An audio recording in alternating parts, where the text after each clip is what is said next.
সহিহ ইবনে হিব্বানের 2842 নম্বর হাদিসে হযরত জাবির রাদিয়াল্লাহু তাআলা আনহু থেকে বর্ণিত, তিনি বলেন আল্লাহ রাসূল সাল্লাল্লাহু আলাইহি ওয়াসাল্লাম বলেছেন, জিলহজ মাসের 10 দিন হলো সর্বশ্রেষ্ঠ দিন।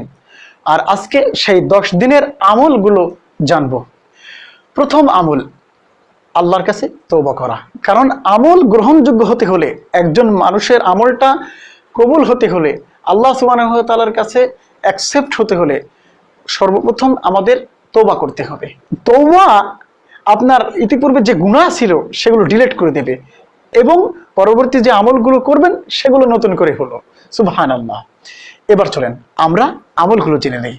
তাহলে আমরা প্রথমে জানবো তওবা সম্পর্কে।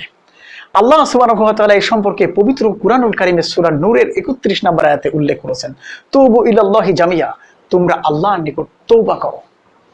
আমরা যদি আল্লাহ সুবহানাহু ওয়া তাআলার নিকট তওবা করতে পারি, আল্লাহ সুবহানাহু ওয়া তাআলা বলেছেন সূরা হজের 25 নম্বর আয়াতে, আল্লাযী ইয়াকবালু তাওবাহ আন ইবাদিহি ওয়া ইয়াকু আনিস সাইয়্যাহ, আল্লাহ তার বান্দার তওবা কবুল করবেন এবং তাদের পাপগুলো ক্ষমা করবেন। আল্লাহু আকবার। আল্লাহ সুবহানাহু ওয়া তাআলার নিকট যদি আপনি তওবা করেন, আল্লাহ সুবহানাহু ওয়া তাআলা আপনার তওবাটা গ্রহণ করবেন, কবুল করবেন এবং আপনার পাপগুলো ক্ষমা করে দিবেন।